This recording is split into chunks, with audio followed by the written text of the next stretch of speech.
I think we should begin. It's 5 o'clock. Let's just get this party started.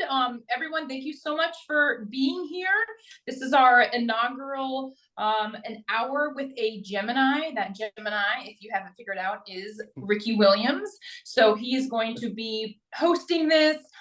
You can pop your questions like we've been talking about in the Q&A. The chat, we can all sort of talk amongst ourselves and provide insight and get to know each other. And then if you have a question you want to put in the digital sorting hat. The Lila team will be kind of picking those out, and we're just going to do kind of a rapid fire of whatever questions sort of, honor this hour of community with fellow astrology lovers. So my name is Kelly, by the way. I'm one of the Lila team members, and I'll just be reading the questions that I am, that Linnea and Shauna and Janet send over. And we just want to, thank everyone for being here. Like I said, this is the first an hour with the Gemini. We plan to do these sort of community events every month. It's either going to be Pluto Hour with Stephen Forrest, which we did in February, or an hour with the Gemini with Ricky Williams. So we always want to find ways to thank our annual subscribers and welcome our new members and all of our subscribers. So we are just so happy to have you here. And without further ado, we are going to honor the mercurial gods and just try to keep the ball in the air and keep this interesting. It's an evening of curiosity and mental expansion. So without further ado, Ricky, take it away. Yeah, so that's a great intro. An evening of curiosity and introspection. And to me, that's what an evening or a night or an hour with the Gemini should be. And the reason I labeled this an hour with the Gemini is because I wanted to give people an experience of, because people talk about signs and they talk about astrology, and we're trying to see the connection in people. And so I wanted to help make that explicit, right? And to me, at the very least, Kelly had a great intro. At the very least, if you spend an hour with the Gemini, you should learn something, right? And I made it easy because it's open to questions. So one of the things I wanted to start with is looking at my chart. All right. And when someone says they're a Gemini, what they are saying is that when they were born, that the sun was in the sign of Gemini. Right? And the alphabet of astrology, really the core principles that everything in astrology is built off of, are the planets. And we call the sun a planet. The signs, we can see Gemini right here, the houses, and my sun is in the 9th house, and what we call aspects. And so we see aspects are angular relationships between planets. We see in the chart that my Jupiter and my sun are right next to each other, okay? What does this mean, right? One of the things it means is that not all Geminis are the same, right? The 9th house is house of philosophy, religion, and Jupiter is the planet of philosophy and religion. So I tend more towards the philosophical type of Gemini. So a lot of the things that I say are going to be based off of things that I've come in contact through my reading different religions, studying different religions. Yeah. And also I'm a Virgo rising. So we could say that I'm studious, right? So I might over-explain things, or I might go into very meticulous details about something like I'm doing right now, okay? And the last piece, and I think it's the most important piece, and stay with me, is not all Geminis are the same, because in astrology, we say that Gemini is ruled by the planet Mercury.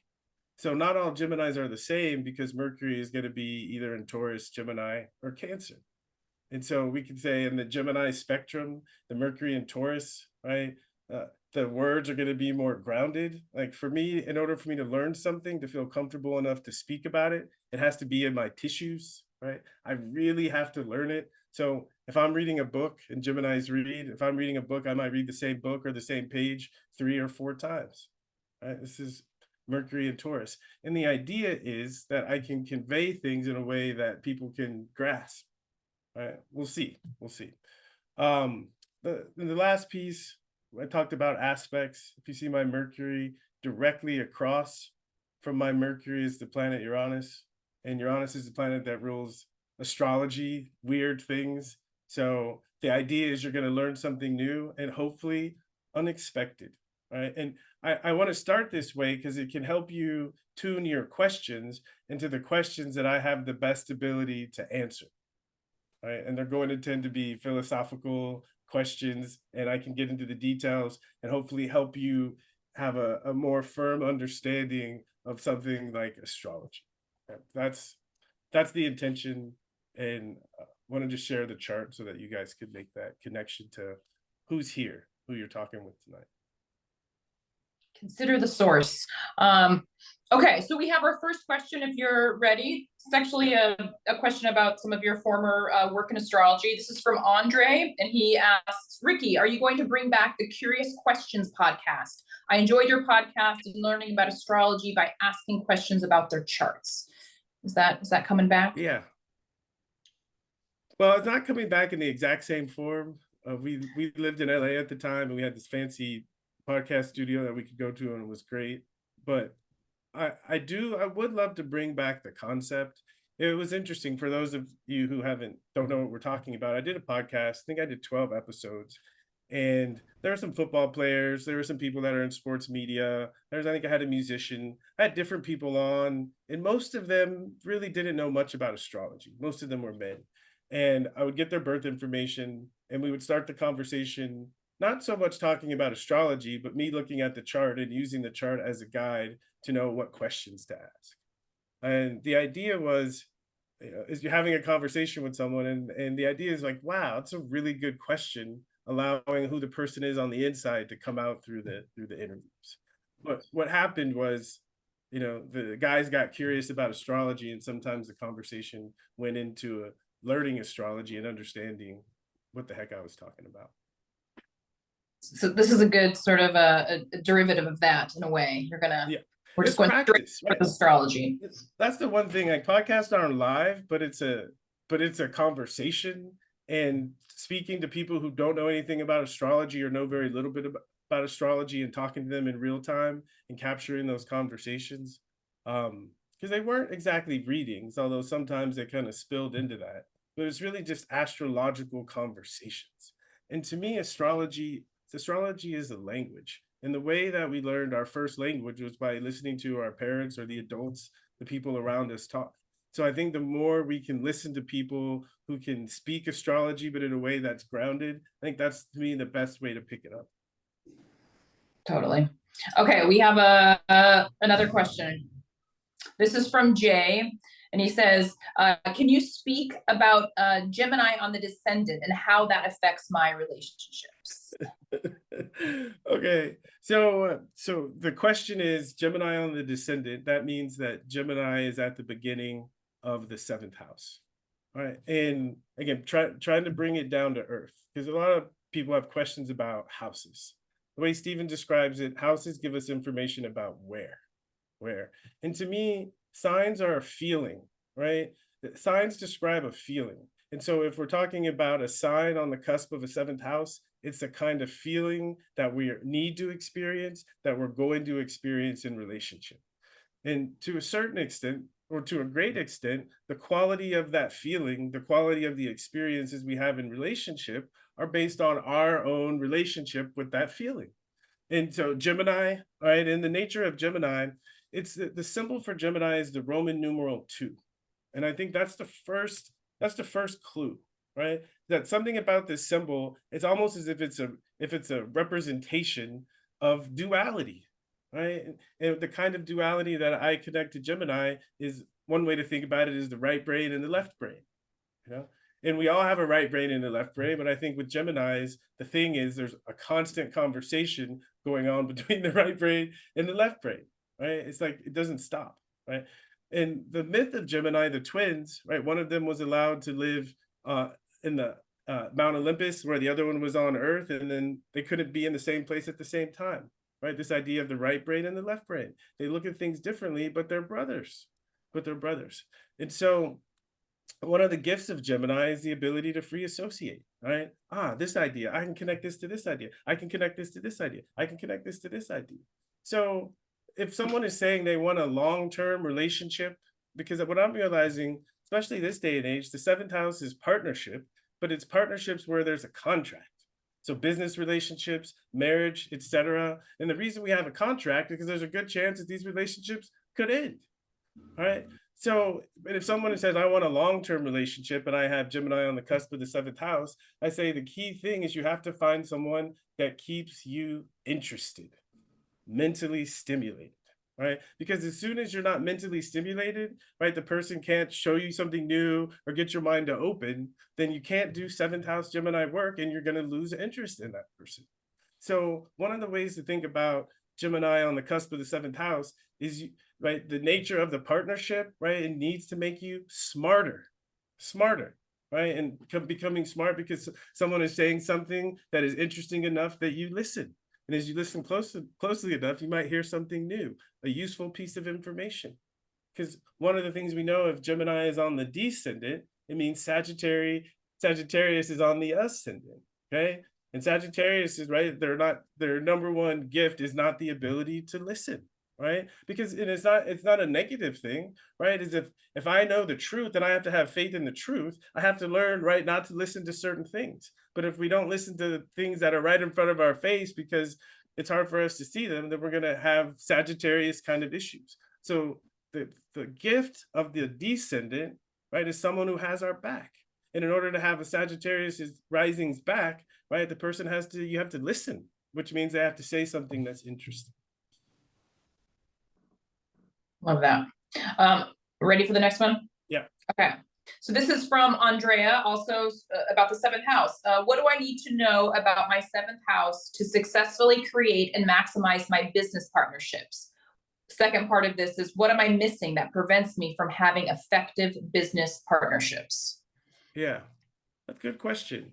So for me, and I come from a football background, and in the football background, what we're taught is that anything that we want to accomplish requires hard work, requires effort, you know? And right, because we recognize where we are and we recognize there's something that we would really like, right? And it takes energy to move from where we are to having the thing that we would really like. And I think the beautiful thing about the chart is it shows that it's a map, right? We can know I can head in that direction, and we even have clues about when we're getting it right and when we're getting it wrong. And so anything that has to do with the seventh house, the nature of the seventh house is about partnership. Okay. One of the things that a story I might tell someone who has a lot of seventh house planets, and this is dating myself, but when I was growing up, there was a group called Hall and Oates. Oh, right. Such good music. Oh, I love it. I guess I'm gonna dance right now as I'm thinking about it. Hall and Oates, right? And at one point, they decided that they were gonna try a solo career. You know, right? And we don't really hear so much about Daryl Hall's hits. Okay, and I forget Brian Oates. Well, I don't even remember his name, but that's the point. But Hall and Oates, right? This idea of we are better together, right? So my point of view, the whole point of partnership is about having a vision where we are better together, right? And all right, and the sign ruling the cusp of the seventh house and planets in the seventh house are going to give us information about the things that we need in a partner. And it's the things we need, but it's also the things we are going to tend to attract in a partner, right? And so an example is someone has Saturn in the seventh house, right? What someone needs in a partner is someone who is trustworthy, right? Someone who, when things get tough, right, they're not going to take off. They're going to stick with it, okay? But there's a dark side to that, right? And so we have to be careful and it's really about keeping a vision about what we would like to have in partnership that resonates with the astrological symbols connected to our seventh house, meaning the sign on the cusp of the seventh, where the ruler is, and any planets in the seventh house. So exercise I like to use with relationships this way is I'll talk to someone and we'll go through the planets that are connected to the seventh house, and we'll try to come up with the ideal expression of that. Because in your mind, if you can envision the ideal expression, when partners come around, right, you'll just have an unconscious sense of, not you, or right? I could see this person having the qualities that match that ideal that I was looking at. Nice. Okay. Next one. This is from Erica. She says, I have the sun in Cancer, but Venus in Gemini. I have heard it is best to get haircuts, etc., when Venus is in my sign. So would that be when Venus is in Gemini in my case, not Cancer? Is this right? Yeah. Okay, so the sun is in Cancer and Venus is in Gemini. All right. Exactly. So yeah. So the way my understanding of it, and there's two different ways that this could be interpreted, but my understanding, if I'm thinking about a haircut, and this is astrology at its core, is a language of correspondences. Right. And so what the way the language we use is we say the planet rules something. But what we're really saying is there's a correspondence between the two things. And so the correspondence here is between hair and Venus. Hair and Venus. So Venus is the goddess of love, beauty, art, and music. And often there's an image of a woman with a mirror, luxuriating on a sofa, right? And she has long flowing hair. Okay. And Venus is attached to the idea of attraction, and we look in the mirror and our hair is a mess, right? That's a Venus impulse. So anything related to the hair, we attribute to Venus. And so in this case, we'd be talking about when Venus is in Gemini, right? Or when something is moving through Gemini, because the frequency, you can think of the planet as representing like beauty, let's say, or harmony, or peace, or just feeling good, right? A lot of times people mix up the moon and Venus. And the way I think about it, the moon makes us feel better. Venus makes us feel good, right? It's like if you're starving, right, and you get some food, it's like, right? It's not that the food tastes good, it's that you were starving and something is nurturing you. But, right, you're coming home, your mom's there and she's making your favorite dish. Right? You start salivating, thinking about the pleasure of enjoying that dish, right? That's Venus, right? So if we're saying if the Venus is attuned to Gemini, right, it means that your Venus, right, or you like Gemini things. And if there's a planet, let's say the moon or Venus moving through Gemini, it means that the frequency, the moon frequency or the Venus frequency in the world is attuned to Gemini. So the idea is that the barber or the person cutting your hair will do a better job, right, if they're tuned to Gemini, because that's the same wavelength as your hair, as your attraction, as your Venus. Okay, this one's from Minta. How do you feel AI will affect astrology in the 21st century age of Aquarius? Oh wow. Yeah. That's a great question. So it's interesting that again, language of correspondences, and Aquarius corresponds to astrology. So, and we're already starting to see it, that in the age of Aquarius, astrology is not going to stop, right? It's going to keep becoming more and more and more and bigger and bigger and bigger. And I think part of that is going to be AI, because it gives everyone access to astrology, right? You don't have to talk to your friends and feel dumb because you don't know what Scorpio means or you don't know what retrograde means, right? You can just sit on your phone or your computer and you can have a long conversation with ChatGPT about astrology, right? I think, I think it's going to be tough for professional astrologers, but I think the age of professional astrologers is over, right? We're in the Aquarian age. And so the idea is, I think, and if you think about it, and it's connected to the Aquarian age, is that the reason that, because astrology is a self-science, right? I'm telling you, I do readings with people, I sit across from people, and I just guide them, give them some clues about their chart. And what comes out of their mouth is more accurate and better than anything you can read in the best book. So astrology is a self-science, but because of technology and in the olden days, in order to be an astrologer to look at a chart, you had to know like trigonometry, right? So, and you had to cast your own chart. But the Aquarian age, we have the technology, Lila, right? Where you just got to download an app and put your information in and you have instant astrology. And with AI, you can start having a conversation, right? And it's the more you understand your chart, the deeper, more nuanced conversation you can have with an AI bot. And that's one of the things that in Lila that I spend, and my buddy Sam here, and we spend a lot of our time really working on. And in the near future, we're going to have Ask Lila, right? Ability to really use what you're learning in the app, specifically evolutionary astrology, and have conversations and learn more about yourself and the people in your lives. Okay, this one sort of dovetails off that. So this is from Anonymous, And they ask, how do you balance communication among individuals with different or sometimes incompatible natal charts? For example, in a team or corporate environment. Yeah. So I don't believe in incompatibility. I don't believe in that idea. What I do believe in is that it sometimes requires more energy to be compatible.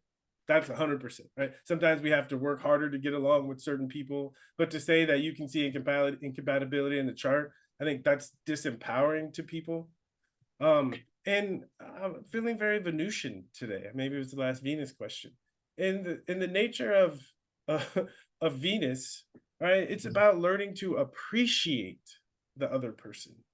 So if I'm having a difficult time with someone, and I'll use Mercury as an example, because Mercury is a planet that helps us understand how people think, right? And if you understand how someone thinks, right, it's and you make the effort to put your language in their language, then communication becomes easy. But it's hard work if you're, especially if you're working with someone and you only have conversations every other day, to have enough reps to be able to appreciate their communication style.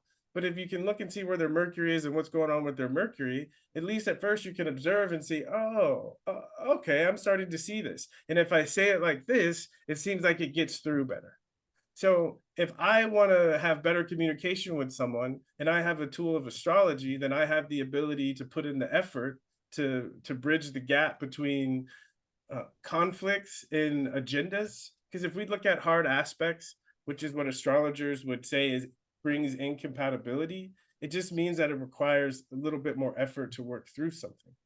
But we all have that example of someone we met and we first met them and we didn't like them, part of the friend group, and we didn't like them. But as we got to know them a little bit better, a couple good arguments, we really could appreciate their perspective, and they maybe became our best friends in the future. Right? It required effort and it required time, but we got there. And I think the gift, again, people can do this without astrology, but with astrology, it can be more efficient and it can be more interesting. It's like Linnea, my wife, and I, we joke about astrology making people interesting again, because you get to see who's really inside and you get to be part of the process of teasing it out and playing with it. Love it. Okay, this one is from Sammy. It's about the nodes. He says, what does it mean for my karmic journey when the ruler of my north node is in the same house as my south node? My north node ruler is the sun in the second house. Yeah. So I know why Linnea chose this question, because in my chart, the ruler of the north node is conjunct the south node, right? Back in the same house as the south node. And the simple answer, right, it means you get another shot to do it again, right? But to do it differently, because oftentimes the nature of the nodes is they oppose each other. So it's like the back and forth, right? I'm going to do this for a little while, right? And then I'm going to do this for a little while, right? And then I'm going to do this for a little while. But when the ruler of the north node is back where the south node was, it's like in order to go forward, you have to revisit the past. So you're going to face old situations and you have the opportunity to face them differently. A good example of this, my south node is in the sign of Aries, the warrior, all right, conjunct Mars and Venus, right? North node in Libra, all right, again, the Venus back there. And early in my life, I found myself back in the ring, right, as a professional football player, right? And this time, right, and anyone who knows my career, I did it differently, right? I didn't allow the game to beat me up. I said, whoa, this is not good for me. I need to take a break and do something that's good for me. Took a year off. I came back. I was able to play 5 or 6 more years, but it was much easier on my body, and it created a bridge for me to step off and do the things that I'm doing now. So, but I had to go back and experience that again differently this time. Yes. Okay, this one is from Adrian. Adrian says, I felt a lot of unusual energy on the last full moon. Was there anything different on this past full moon that could have caused that unusual vibe? Yeah. Well, it was an eclipse. It was an eclipse, and that could help. But here's my thing about the moon. Okay. The nature of the moon is about nurturing, right? Nurturing. That's a lot of times when people think about the moon, they go right to my feelings, my emotions. My suggestion is go straight to nurturing, because it helps us have perspective on what is the purpose of our feelings and our emotions. And the example I use is a newborn, right? A newborn can't talk, they can't tell you how they feel, right? You have to kind of be in tune, and we are, right? They're so cute and lovey, right? They need anything, right? Oh, why is he crying? Why is she crying? Right? We naturally are motivated to do something because of the feeling connection. So the nature of the moon and feelings, it really comes down to nurturing. So if when the moon is doing something in our chart, the purpose of it, the evolutionary purpose, is to sensitize us to whatever planet it's interacting or whatever house it's moving through, so we can actually feel how we feel about that planet or about that house and what's going on. Because only when we know how something actually feels, right, can we know I need a little bit more of this, I need a little bit less of this, right? So at least if we're talking about the full moon, right, it's a great opportunity to nurture yourself because you have access to how you feel. And so weird feelings, strange feelings, right? Sometimes there's parts of us that are weird and strange that also need nurturing too.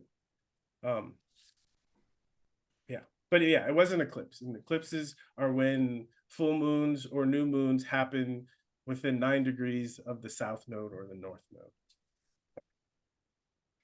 Okay, our next one is from Megan. Megan asks, both my parents are Geminis. Can you talk a little more about the way a Mercury sign would talk to the someone, wait, a Mercury sign would talk to the someone is a Gemini sun?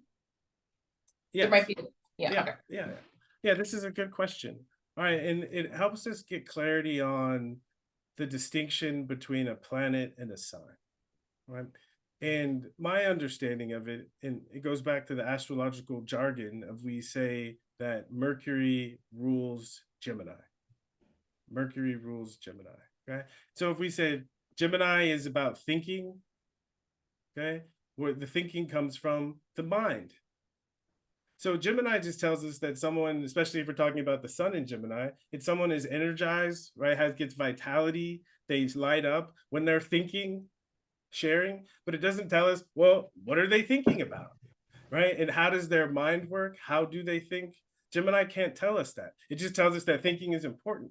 To understand how the mind works and how someone thinks, we have to look at Mercury. Right? So Mercury is going to color the Gemini. I love talking about that because for me, it's clear and easy to see the distinction, but more than the distinction, the relationship between planets and signs. Interesting piece here. So the planet Venus is exalted in Pisces, right? And I'm not saying this is true. I'm just saying it's interesting synchronistically. Is that we say that Venus is exalted in Pisces, and one of the things I noticed where I live in Pisces season is we have the daffodils everywhere, right? And it's like it's kind of barren because we're coming out of winter, but the color that is everywhere is yellow. And where it's funny, where we live also synchronistically is we live on a lavender farm, and in Gemini season all the lavender comes into bloom, so there's violet like everywhere. And I think when we think about planets ruling seasons, the planets were the gods, right? Mars was the god of war and lust, and we're in Aries season, right? And I was driving down the road, and I was like, did I just see two squirrels having sex? No, right? Or even if we think of the ram, the symbol of Aries, right? If you see the bighorns or the rams and it's not Aries season, they're just chilling, right? But Aries season, why did they start bumping heads? Because they're competing for the women, right? And so my sense, or even kids born in Aries season, if you watch them long enough, wow, those kids are kind of rambunctious. And so it's like the ancients, when they saw this season, this time of year, it's like, wow, I feel like we see the god of war and lust everywhere. And even in the Rome, right, when spring came and the snow melted, that's when the soldiers went off to war again. So this idea that in certain times of the year, certain presences, energies, gods, whatever you want to call them, what we call the planets, are more present, right? They have dominion over this time of year. One more example, Venus, right? The goddess of love, beauty, music. And if you think about it, what are the two most beautiful times of year? Right? The middle of spring, the flowers are back, right? It's not too hot, it's not too cold, it's beautiful out, right? It's like you just want to be outside all the time. And the first month of fall. the leaves are changing, it's cooling down, it's beautiful outside, right? Taurus season, Libra season. And what the astrologers say, Venus rules Taurus and Libra. Okay, here's another seventh house. This is from Lisa. She says, following up on the seventh house questions, what does it mean if I don't have any planets in the seventh house? Yes. So this is a wonderful question because, quoting Stephen Forrest, follow me here. It says, where you got planets, you got problems. Okay. All right. And to give a little context, he's Capricorn, and what he means is that we're not here on Earth, right? It's not Club Med, right? There's stuff going on we have to deal with, we have to handle. And so where most of the energy is, the energy does tend to follow the planets. They're the energy sources in the chart.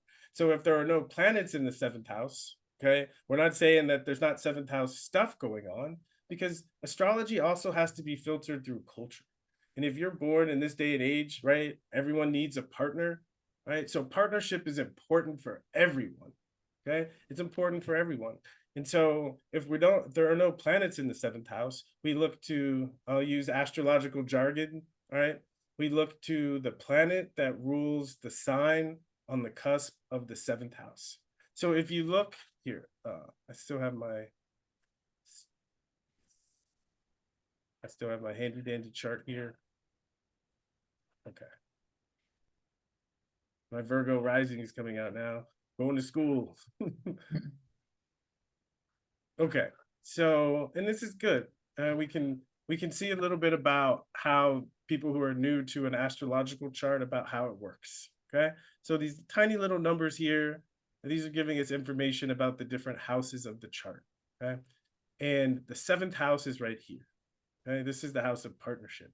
Like in my chart, I don't have any planets in the seventh house. But if we look right here at the line, the beginning of the seventh house, we see Pisces, right? So that means Pisces, the sign Pisces is on the cusp of my seventh house. And as you get to learn astrology a little bit more, part of the alphabet is you have to memorize which planets rule each of the signs, or we say rule, resonate with, or associated with each of the signs. And the planets that rule Pisces are Jupiter and Neptune.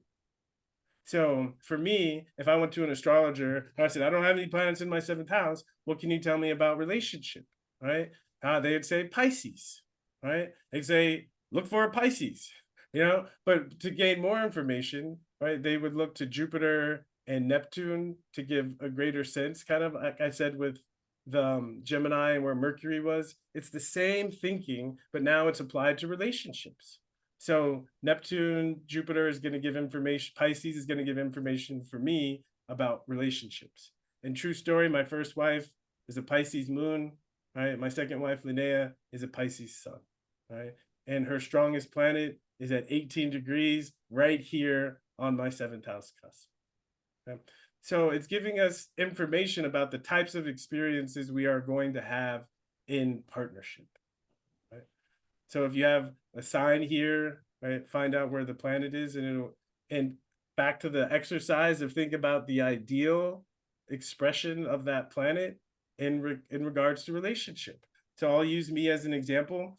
Okay, back to my ninth house sun. So part of my partner is that we can have philosophical, spiritual conversations, right? And look, we started an app together. Okay, so check.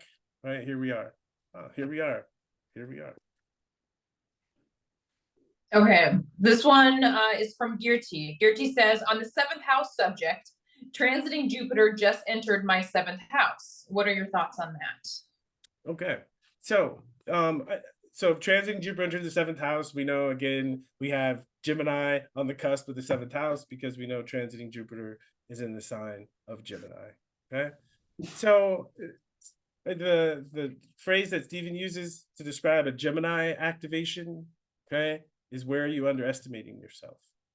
And I've been talking about envisioning the ideal relationship. Okay, one of the best times to envision the ideal relationship, okay, is when Jupiter enters the seventh house. All right, and the thing to watch out for Jupiter times is hype. hype, you know, is right, because social media and whatever is out there gives us an image about what the ideal partnership is. Okay.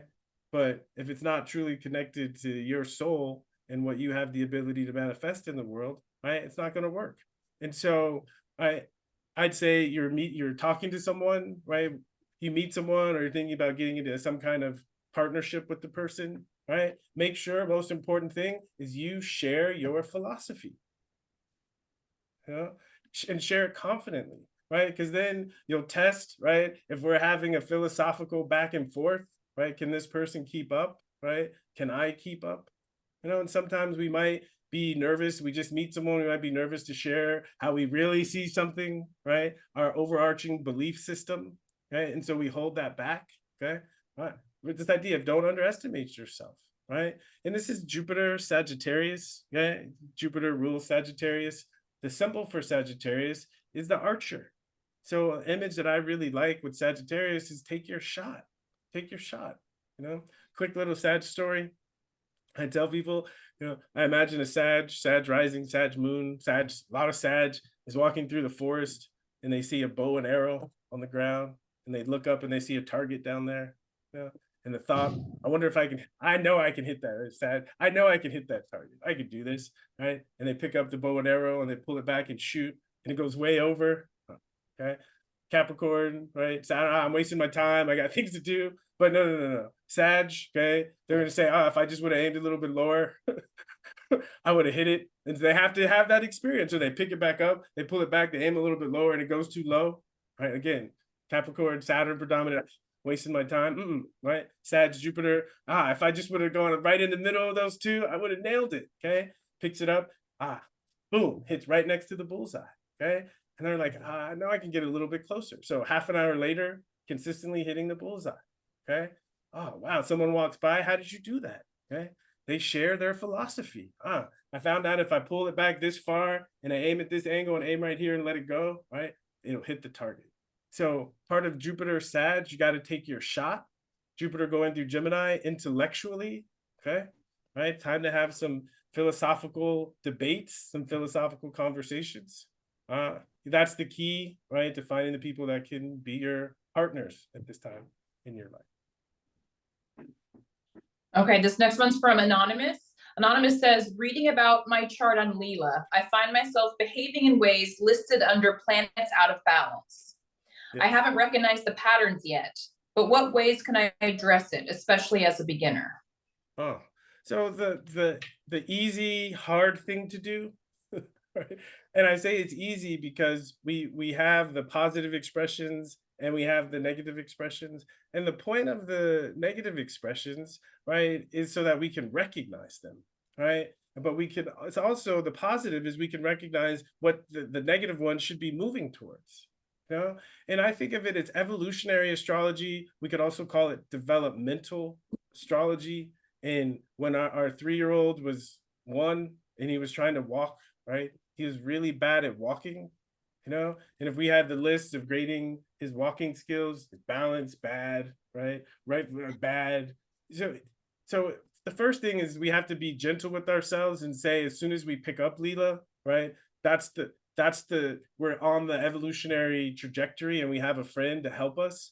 And the evolutionary trajectory is moving from the lesser evolved, the less mature expressions, because that's where we start, to the more mature expressions.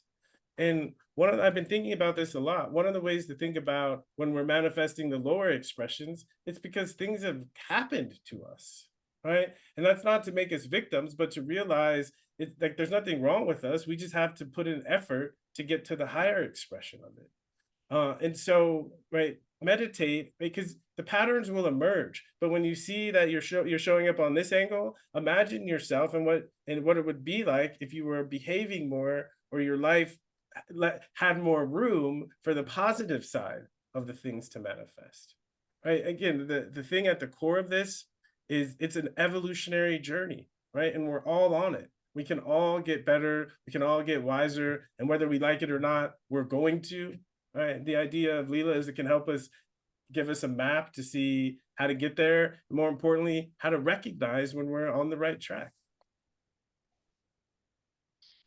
Okay, this next one is from Christy. And Christy asks, for an astrology newbie, what's the best way to read my chart and start understanding the insights it offers to help navigate life more purposefully? Yeah, there's two questions in there. Is one, it's about learning astrology, because the more you learn the language, the more access you have. And I think the more we internalize or learn the language, and this is why I think why astrology is ruled by Uranus and Aquarius, because we find our own unique way to live it, to embody it, to be it. So the advice I'd give on Lila as far as learning astrology is, and I built the daily section for this. Okay. And this is the idea behind the daily section, is I always thought of horoscopes are based on the sun, but the sun changes signs every month, right? So it's not really a daily influence, you know. And I thought, well, which planet moves the fastest? Oh, the moon, right? And so the moon 2.5 days in a sign. So I'm thinking, if we're doing daily horoscopes, I feel like it should be based more on the moon, right? So every month, and the word month comes from the word moon, right? Every month the moon passes through every sign. And whether you read what Lila says about it, whether you go to ChatGPT, whether you go to your favorite book, but during the month, find out what sign the moon is in and read about that sign, right? Again, 5 minutes, 10 minutes, however much you want. And then also in the daily section, we have the self-care check-ins, and that's where we personalize the moon. So in 1 month, the moon is going to conjunct every single planet in your chart. So when you check your daily check-in, self-care check-in, and you see the moon is on your Venus, that's the good time to read about, think about, go read your natal section about Venus, you know. And if you do this for a couple of months, right, it's learning, but it's internalizing. You'll start to have memories and experiences that were viewed through that lens. And so also in the daily self-care check-in, the moon is passing through a house. Okay, it's passing through that house. You can read about the planets in that house in the my chart section. Or again, you can go to ChatGPT and ask about that house, or you can read a book. But use the moon because it's a tuning mechanism. So use the moon to study, right, whatever sign, house, and planets it's activating. Okay, great. This next one is from Adrian.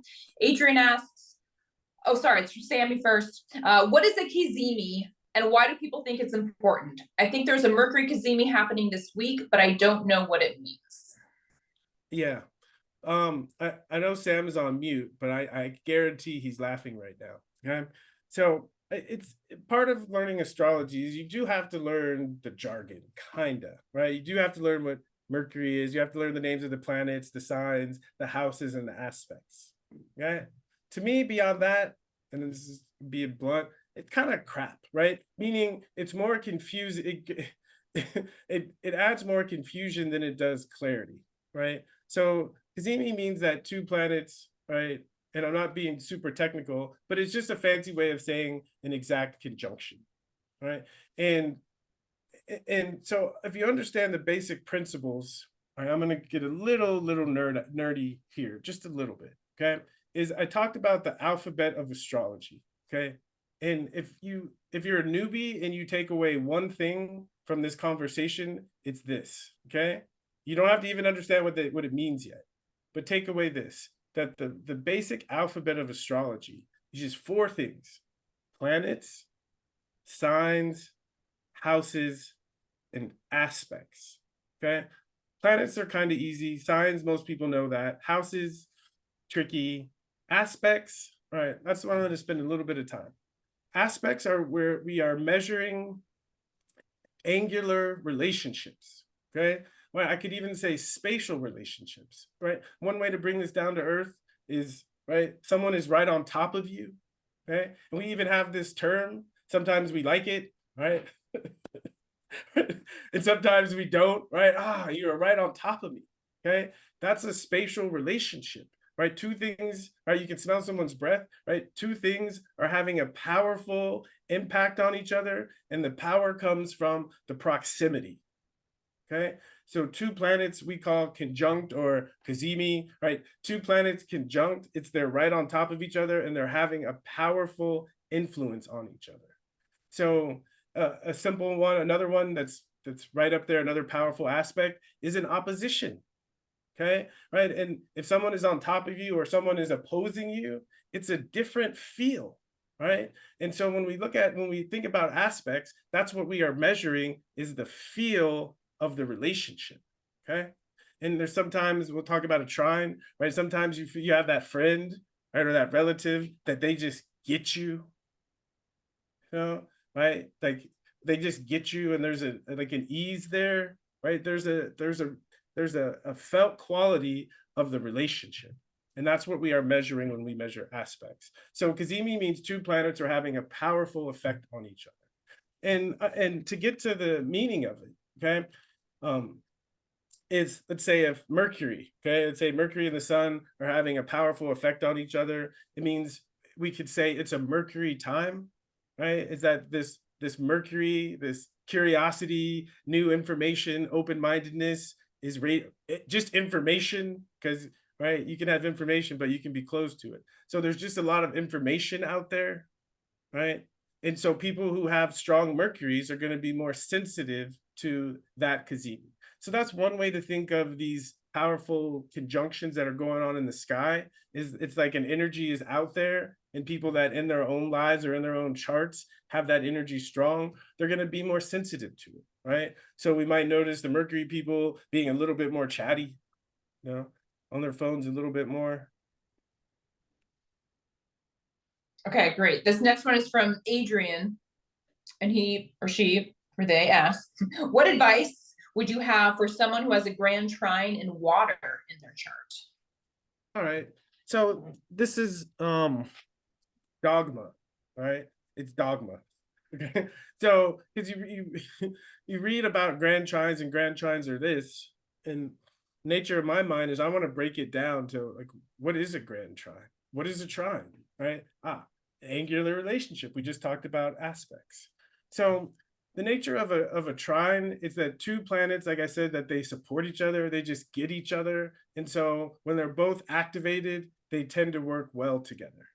Right? That's part of it. The other part of it is in order for a trine to truly be activated, we have to recognize it and we have to lean into it. So I would say lean into your emotions, okay? Right? And I would also say to lean into it, you have to lean into the harmony of it, right? Is find people who appreciate it when you lean into your emotions, right? Because what I can say confidently about a grand trine, right, is the potential for good luck, right? It's a strong potential for good luck, but in order to do it, you have to activate and consciously lean in to the planets that are in the grand trine, right? And if you don't have a direct connection to it, again, you can use your imagination and say, imagine when like, for instance, I have a grand trine in fire, okay, and so I had some success as a football player, right? I was in an environment that allowed fire that nurtured fire and allowed it to do cool things. So if you want to take advantage of your grand trines, you have to put yourself in situations that allow them to flourish. Okay. I have a good friend of mine, I think, is on the call, and a beautiful grand trine in air, right? Beautiful grand trine in air, and he loves astrology, and he loves to talk about astrology, okay? But his wife, not so much, okay? So it's not right. It's that it's difficult for him to activate the grand trine when he's talking to his wife, right? And so for him, I'd say, right, make sure you find someone who's really interested in talking about astrology so that you can activate and nurture and access that potential good luck. Okay, this next question is from Alex. Alex asks, how do you understand a chart that has the sun on the midheaven opposed by Pluto on the IC? Yeah. So how to understand a chart is you go to the basics, right? Hopefully there's a theme here. You go to the basics is you first have to understand planets, signs, houses, and aspects, because in the question, right, all four pieces of the alphabet we're in there. All right. And so we'll go really, really slowly. All right. So the sun, a simple way to think about the sun, it's what gives us energy and what gives us vitality. Okay. Another way to think about the sun is our need to shine. Okay. So if the sun is in the 10th house, right, this is a natural born leader, someone that needs to radiate in a way that everyone can see them. Because someone born with the sun in the 10th house, they were born around noon. 10th house, it means the highest point in the sky, and the sun, right? At noon, everyone is paying attention to the sun, right? Either it should be warmer or it's too hot, right? Or oh, what a beautiful day. All right. But if we're putting it in relationship, right, aspect to Pluto, it's saying it's giving us a clue about one of the things that the sun needs to radiate, right? And the nature of the opposition, and we call it a hard aspect. And I think like anything that's hard, it just means it requires more effort. Okay. And if now we bring the houses in, and to me, the houses tell stories, especially when they're in opposition, because they're on opposite sides. Okay. And so the fourth house is the roots, our early life experiences. The 10th house is the fruits, right? Our role in the community, right? And so in order to find a meaningful role where someone can shine, they have to integrate the Pluto in the fourth. Okay. So we talk about Pluto as the wound, right? Right. The wound in the early life, right? We could say it's going to require effort to process it.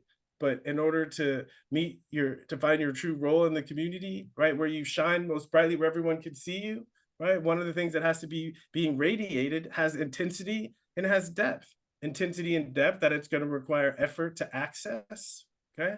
So things like astrology, especially with the South Node, and in this case, I bet the South Node is going to play a large role, right? It's the leaning into intensity, leaning into intensity. And I think, again, I'm in this visionary mindset today, but envisioning yourself radiating something that requires intensity. One of the ways that I look at Pluto is I think of Pluto is the urge to cooperate. And what I mean by cooperate, I mean on a football team. Okay. I played professional football. We had guys from different places in the country, different places in the world. And when we all got together, right, we all had specific skills, right? You had the skinny guy, the skinny fast guys, you got the big chubby strong guys, we got the strong medium-sized quick guys like me, and we all come together, we all bring our unique talents together to be able to have one goal. And I think of humanity, right? And we're each cells in the body of humanity, right? And thank God the cells in our body have found a way to cooperate, to know exactly what their job is and to do it.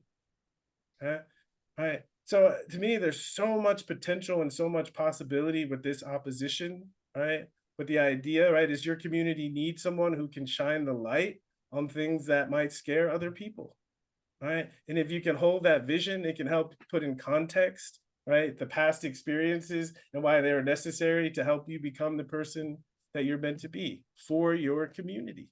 Right? It's where what happened to us early in life is the needed material to help us be what we're meant to be. Well said. Okay, this is from Avi. Avi asks, how will my Aries midheaven and 10th house be affected by transiting Neptune and Aries entering? I am post-Saturn return for context. Yes. All right. So if we go back to now, this is a planetary question, right? And it's what is the energy of the planet? And a simple way to think about Neptune is Neptune captures our imagination, and so a simple, easy way to answer that question is your ideas about your role in the world, right, will become dreamy, right, more visionary. To say how to lean into it, right, is to start thinking about your role in the world on a higher vibration. When I say higher vibration, Neptune, we might say rules what people call the astral plane, right? That's fancy yoga speak, but it means simple, right? Before something can be real on the physical plane, it first has to appear in someone's imagination, right? Someone's imagination. But Neptune is also connected to meditation. So someone is stressed out, chasing the kids, doing all these things, right? I don't have time to meditate, right? Earthly concerns have me tied down, right? But if I can get some time to just sit and let it all go, right? I can connect to the larger scheme of things, okay? right? That's a Neptunian experience of raising our vibration, going up a couple of ladders to see the bigger picture, right? So Neptune enters your 10th house, okay? The advice, okay, right? Start to imagine, what you ideally would like to be doing in the world, right?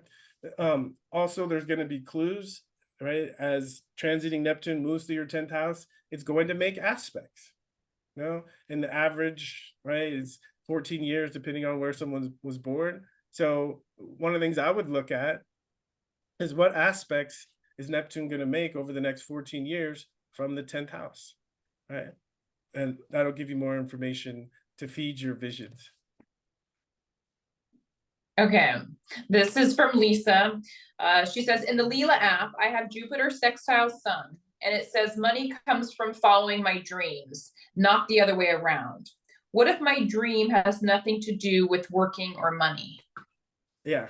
So when Stephen says money, really what he's talking about is energy, and right, when someone is going through a Jupiter time, right, people might just walk up to the street and give them money, or they might find money on the ground. So it's not really about money, but it's when Jupiter is humming, one of the ways it tends to manifest is abundance. And it's not always money, right? But it is this feeling of abundance. And we talked about Jupiter. I used the Archer, right? The Sun connecting to Jupiter. What he's saying is take your shot and good things will happen. Yeah. Nice. Okay, this is our last question. This is from Linnea. Oh. She said, we received a few questions centering around Chiron in our charts. Do you think it is important to study this planet? So I think if Chiron speaks to you, I think you have to listen, right? That's one way to answer.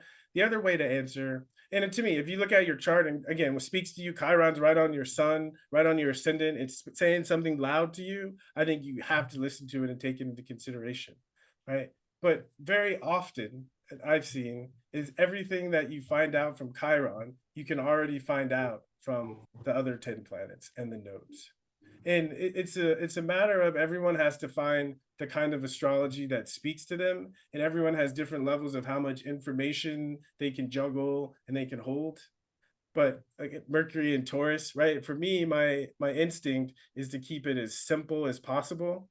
And I've innovated in the way I think about astrology, like the whole strongest planet thing. But to me, that comes when I've looked at my chart and there's something in my life that I've looked at the basic symbols every way, and I still can't see where this is coming from. And then I'll come across a book or a concept or something, and I'll be like, oh, this fills this block in. It makes everything else make sense, right? Because again, we all have different levels of how much complexity we can handle. And if Chiron speaks to you, the wounded healer, I think go for it. One of the reasons I think I have this attitude is I have Chiron conjunct my Mercury. So I think I might just see things from a Chironic perspective that it doesn't even occur to me that it wouldn't be there. It's kind of natural. Yeah. Interesting. Okay, well, Ricky, thank you so much. Thank you everyone for being here. This has been an hour with the Gemini. Whoa, that's real, right? It's like I can feel it. It's like the questions, right? Thank you all. Yeah, we covered a lot of ground. Yeah. Kept it interesting. And these are going to be once a month. Either it's going to be Pluto Hour with Stephen Forrest or an hour with the Gemini with Ricky Williams. So annual subscribers obviously can join. And then any other subscribers are also, we'd love to have you. So thank you so much. We'll follow up with an email if you want any more resources to learn more about this and to get some more, even more value out of the Lila app. So on behalf of all of us, thank you, and hope we expanded some minds and quenched some curiosity, and we will see you soon. Thank you all.